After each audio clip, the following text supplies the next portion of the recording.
There are a number of antidepressants that do not fit neatly into the other classes we've covered so far. We've seen the SSRIs, SNRIs, tricyclics, MAO inhibitors, but then there's this special set of agents called the atypical antidepressants, which will be the focus of this sketch. In addition, we'll mention one agent that's in its own class of serotonin modulators. These drugs are frequently used in patients with major depression who have had inadequate responses or intolerable side effects with another first-line treatment. Because of their efficacy and tolerability, SSRIs are considered your first-line agents for initial treatment of unipolar major depression. Yeah, the atypical antidepressants and serotonin modulators are often relegated to benchwarmer status. However, these agents have some pretty unique properties as well, bumping them up to first line when a patient is looking for certain desirable characteristics. So instead of benchwarmers, think of these agents more as a sixth man, or in this sketch, sixth woman. She starts on the bench, sure, but if you're looking for that extra passing play late in the game, or more likely, if you need to say, help someone stop smoking, or you're in need of reduced sexual side effects, then put these agents in the game. Let's start with the atypical antidepressants. And because these are pro ball players, I'd like to introduce Bupropion. Whenever you think of treating depression, I want you to think of enhancing the synaptic availability of monoamines. Just think of our SSRI and SNRI sitcom sketch where we described how these drugs treat depression and anxiety by inhibiting serotonin and norepinephrine reuptake, thereby increasing monoamine availability in the CNS. Bupropion is an antidepressant drug with a chemical structure similar to that of amphetamines that works by inhibiting the reuptake of norepinephrine and dopamine, hence the new slogan of the Women's Pro Basketball Association, Net Dat Ball Pro. NET stands for the norepinephrine transporter responsible for the presynaptic reuptake of norepinephrine from the synapse. DAT stands for the dopamine transporter responsible for the reuptake of dopamine. So, as these pro ballers net dat ball, remember that bupropion antagonizes the effects of these two transporters and increases the synaptic levels of norepinephrine and dopamine. And I just want to emphasize that unlike the previous antidepressants that we encountered, bupropion has no effect on serotonin. No smiley faces here. Because bupropion resembles amphetamine in chemical structure, it exerts CNS activating effects. This makes bupropion useful in treating depression associated with hypersomnolence and low energy. Similarly, this ecstatic courtside season ticket holder shouts in his bullhorn in celebration of the game-winning shot. A boom! Shakalaka! His jubilation has aroused his friend from somnolence as well as arousing his memories of the 90s, which is likely the last time anyone had used the phrase boom shakalaka. Bupropion can also be used to treat tobacco dependence. Just look at the inspirational message for all you teens out there, brought to you by the Women's Pro Basketball Association. Pros don't smoke. It's not clear why bupropion reduces the urge to smoke. Nonetheless, it seems to be about as effective as nicotine patches. Keep this in mind when your patient comes in seeking treatment for depressive symptoms as well as nicotine dependence, though other antidepressants may also have a role in the treatment of smoking cessation. The most significant side effect of bupropion to watch out for is seizures. So, as this power forward slams the ball into dat net, she clings to the rim in an extravagant act of showmanship and shakes uncontrollably. Seizures are even more common when bupropion is given at high doses and should be avoided in any patients with a history of seizures. The risk of seizures is also greater in patients with a pre-existing eating disorder. See how this towering center forward boxes out her two opponents? One of them looks like she was caught off guard while munching on that binge-sized snack. The idea of binge eating, of course, should remind you of bulimia. The other player looks quite gaunt from years of over-exercising and under-eating, and her BMI is definitely under 18.5. She should remind you of anorexia nervosa. So, as they hit the hardwood surrounded by those sketchy seizure shadows, remember that bupropion is contraindicated in patients with a history of bulimia and anorexia nervosa because it lowers the seizure threshold in these patients. Bupropion is therefore contraindicated in patients with seizure disorders or current or prior diagnosis of bulimia or anorexia nervosa. Remember, bupropion is not your typical antidepressant. And it actually has a few added benefits that make it the preferred agent for treating major depression in certain patients. First of all, remember that bupropion is different than the other antidepressants in that it doesn't affect serotonin. And unlike agents such as SSRIs, bupropion does not cause sexual dysfunction. Score! This is depicted by this young couple locking lips under the basket after the game-winning shot. Get a room. Remember that SSRIs can cause sexual side effects in up to 50% of patients. And if your patient is distressed by a significant decrease in libido or impaired sexual performance, consider transitioning to bupropion instead. Lastly, bupropion may also be preferred because it causes less weight gain than other antidepressants. So check out our last public service announcement meant to inspire all those kids out there playing NBA Jam on their SNES to get off their duffs and stay fit. It turns out that bupropion can help with weight maintenance, or it can even be associated with mild weight loss. Alright, the next atypical antidepressant to introduce is mirtazapine. If you recall, mirtazapine is the alpha-2 blocker featured on the wall of the opera house haunted by the Phantom of the Alpha.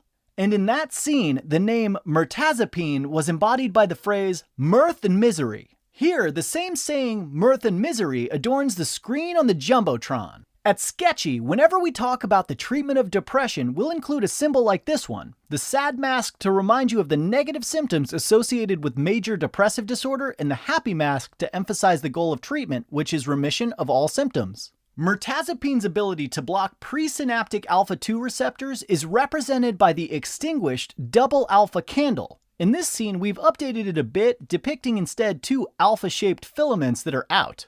Inhibition of the presynaptic alpha-2 autoreceptor causes an increase in presynaptic catecholamine release. This is represented here by a celebratory release of balloons covered with serotonin smiley faces and norepinephrine north compass points. Mirtazapine's pharmacology is actually quite complex, and the receptors affected by this drug don't stop there. See these retired jerseys hanging from the rafters? One was worn by the great Buck Williams, number 52. The other by the acclaimed, nay, worshipped, Artis Gilmore, number 53. Let these inactivated numbers represent mirtazapine's additional ability to antagonize 5-HT2 and 5-HT3 serotonin receptors, respectively. Mirtazapine is also a potent H1 histamine receptor antagonist. So, in that private box up there, the head caterer can be seen wielding a bee swatter, our recurring Sketchy symbol for antihistamine action.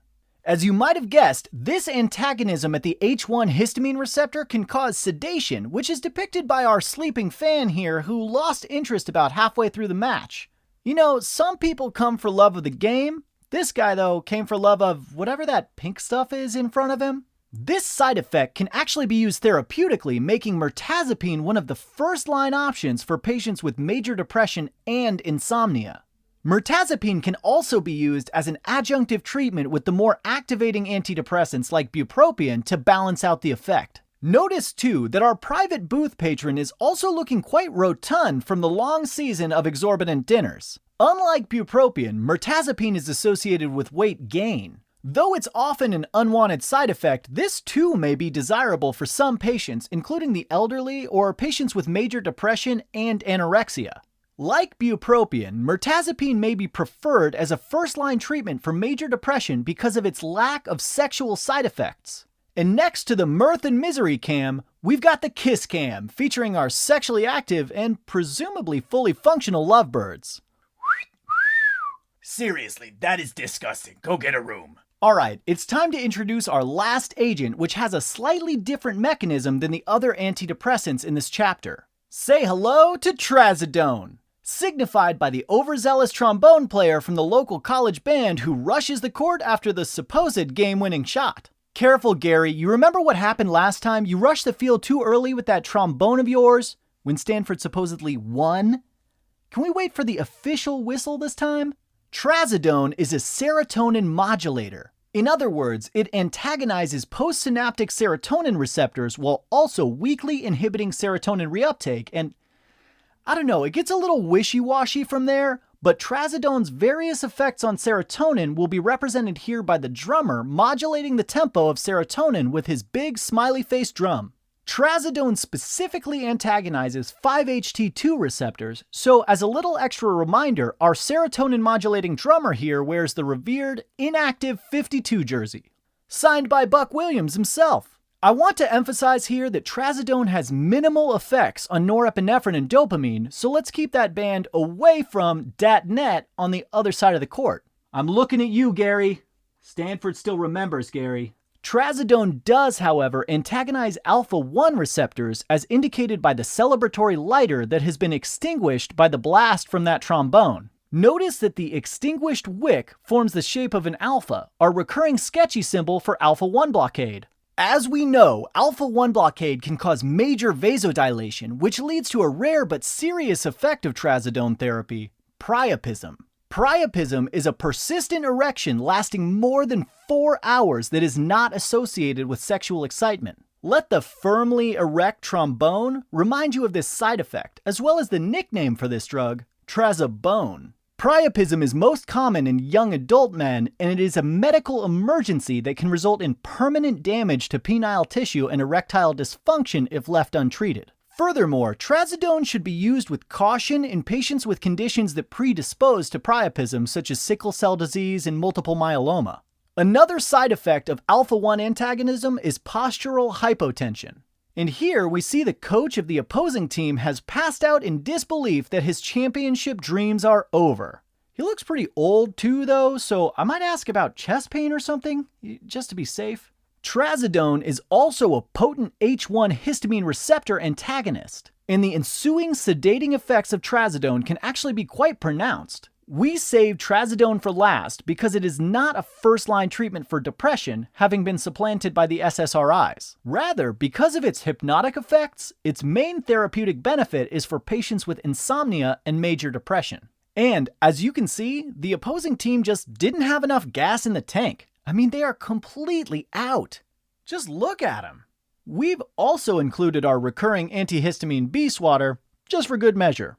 Because of its sedative effects, trazodone should be avoided in the elderly and should not be used with other CNS depressants, including benzodiazepines and barbiturates. Trazodone is a sedating antidepressant most often used as a hypnotic to treat insomnia associated with depression or with antidepressant treatment.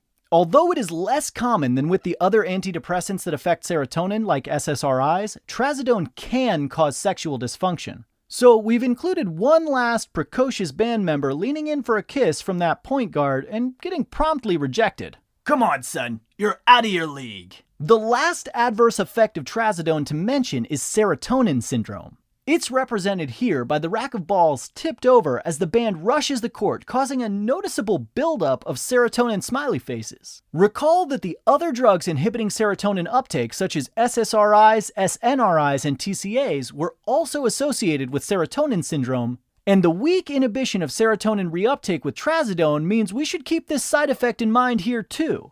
Check out our SSRI sitcom for more details about the specific symptoms and management options. All right, I think I hear the final whistle. Let's do a brief recap.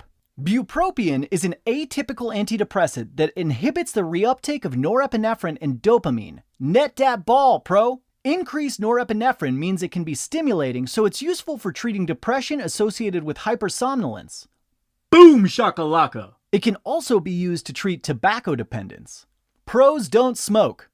Watch out for seizures, especially in patients with eating disorders. Unlike the SSRIs, bupropion does not cause sexual dysfunction. Score! And it's even associated with weight loss. Mirtazapine is another atypical antidepressant represented by the mirth and misery up on the jumbotron. It's an alpha-2 antagonist that causes an increase in catecholamine release, including norepinephrine and serotonin. Side effects result from H1 histamine receptors leading to sedation, though this can be useful for treating patients with depression and insomnia. It's also associated with weight gain, though this too may be desirable in patients with major depression and anorexia. Also, take a look at that kiss cam. No sexual dysfunction here. Lastly, trazodone, or should I say trazodone, the serotonin modulator. That's why this drummer is modulating that serotonin smiley face drum. It also antagonizes alpha-1 receptors. This leads to the rare but serious trazodone priapism as well as postural hypotension. And just look at those players on the bench. It can also be quite sedating because of potent H1 antihistamine effect. Useful for treating patients with major depression and insomnia. Remember though, trazodone is associated with sexual dysfunction. You're out of your league, son. And remember, any drug that inhibits the reuptake of serotonin